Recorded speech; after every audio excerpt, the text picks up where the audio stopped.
Yo, what's going on, guys? And you can see right here, shout out Mike Curtis of the Detroit Free Press and Adrian Wojnarowski.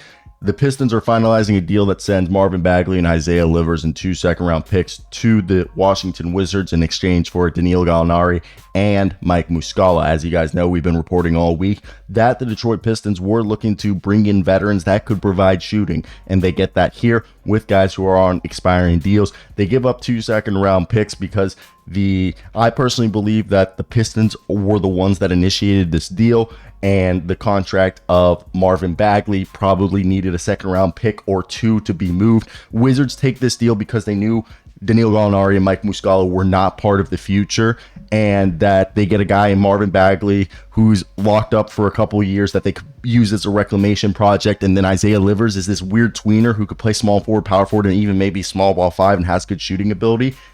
Again, what do I think of the trade? It's a win-win for everyone. We'll talk about it real quickly with the Pistons. What are the Pistons getting in Danilo Gallinari? Gallinari this season is specifically averaging about, I think it's like just under 20 minutes a night, I want to say.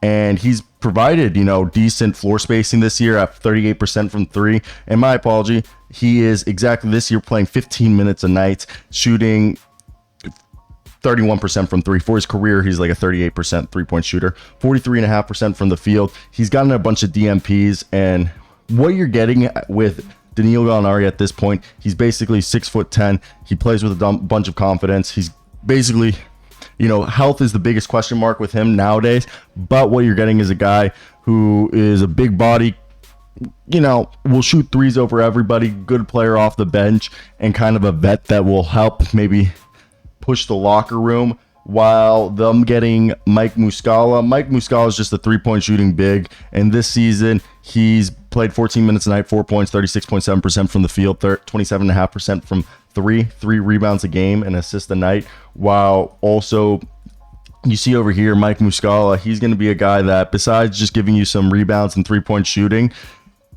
he's a decent athlete. He's not going to give you much. Besides that, he's a power forward and a center.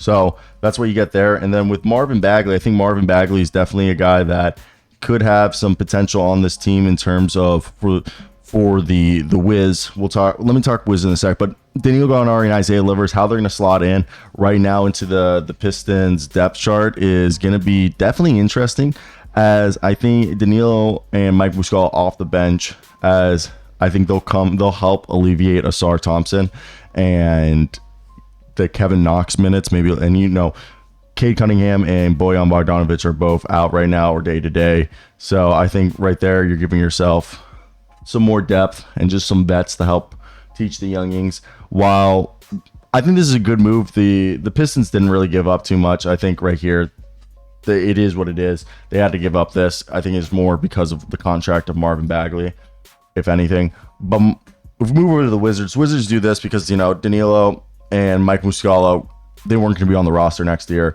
And what they get with Marvin Bagley is a guy who's played 26 games this year, has 10 points a night, 59% from the field, 16% from 3, 4.5 rebounds, assists. If you look at his numbers last year, or in that 18-game stretch with the Pistons when he got traded, he wasn't bad. I mean, this is a guy who can still dribble. He's a freak athlete. He'd shoot. He's not the best defender, but he's got good rebounding ability. And for the Wiz, what you're really not losing anything by doing this move, because you're getting a reclamation project and Mr. Marvin Bagley, who's the 2nd overall pick. You're going to give him minutes. And the way I see it is, we don't really have a typical power forward. Like Kyle Kuzma's our power forward. Denny Avdia and Kyle Kuzma are 2 forwards who play small forward and power forward. So now that we have with Daniel Gafford a legit backup center, you could argue, and a power forward in Marvin Bagley, like I kind of like that, as Marvin Bagley's probably going to play a little bit more 5 for us, as we do kind of have more forwards. But I do like that. He just gives us a guy who can be a multi-positional player. I think it's just, again, the value right there for Marvin Bagley was we get 2nd-round picks and we get to see if a guy can reach his potential. I think that's a pretty good, trade-off.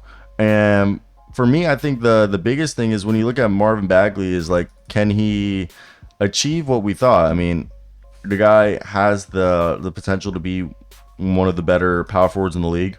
I think at this point, we're just hoping that he's a guy who, with his offensive traits, his solid rebounding ability, that, yeah, he's a tweener. He's not the best at finishing around the rim, and he can't shoot the three consistently. You're just hoping someone like Wes Unseld could maybe harness that athleticism. While you look at Isaiah Livers, I would say, is this season he's a guy who's played only in 23 games, 20 minutes a night.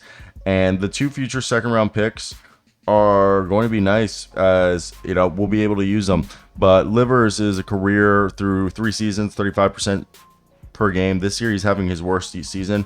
He's actually from Michigan, so it's actually kind of sad. Went to college at Michigan, got drafted by Michigan, spent his whole life in Michigan. Now they're like forcing him out. But he's another tweener that, like, he loves his right hand, and he's not the world's best defensive player, but at 6'6", 6'7" with shoes, with a 6'9" wingspan, he's hard nosed. He can play both forward spots. I wouldn't play him at the he really doesn't really give you much besides the shooting, which is fine. He's just another guy. I believe he's on an expiring deal, so don't expect too much. Nothing against Isaiah Livers. He could maybe blow our minds away, and unexpectedly he could be a guy that has a bigger impact than we believe. But the way I see it is, you got two teams right here. Pistons needed to get older. They needed some more old dudes on the roster to help just push, you know, to just teach good habits, and for this to be a deal that I think really gives the Pistons vets for Monty Williams, which they needed. They've been saying that they needed vets, and it gives them shooting, which is another thing that they've needed, while the Wizards here get younger, which they've needed to do, especially for being a tanking team. Yeah, I think right there you look at it, Danilo Gallinari, I know, isn't going to set the world on fire by any means, but he is a guy that's going to provide the Pistons with, you know, alleviate the poor shooting they've had at moments, and then it'll also allow them to, you know, have cap flexibility down the road. While I think for the Wizards, Marvin Bagley is just, you get a guy with actual potential.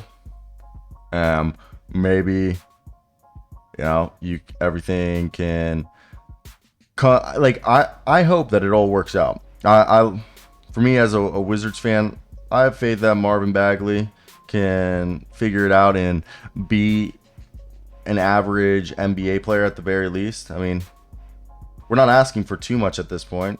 So for me, I think when we look at it like that, I don't think it's impossible to think that, yeah, Marvin can figure it out if we just do it right.